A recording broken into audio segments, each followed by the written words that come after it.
Hi, I'm Daria Burke, author of My Own Making. It's a very personal story about survival, healing, and the radical choice to rewrite one's future, no matter your past.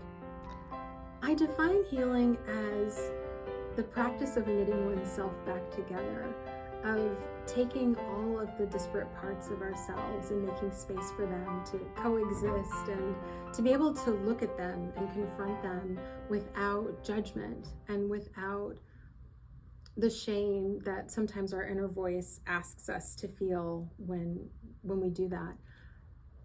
If there was one thing I wanted more people to know about healing, I think it would be that it's a practice, that it's ongoing, that you don't arrive at this place where you've suddenly been healed, that the wound is always there, but you don't have to stay stuck in the wound to understand it.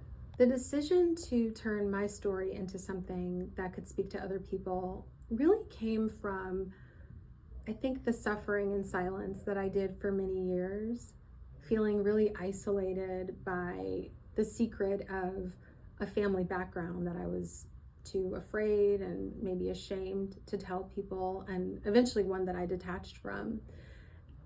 But ultimately, we're all in this together. This human experience is really meant to be shared. And I think once I had the language to explain my own healing journey and the ways in which I could contextualize and in some ways overcome my past, I wanted to share that with other people as an offering to heal together.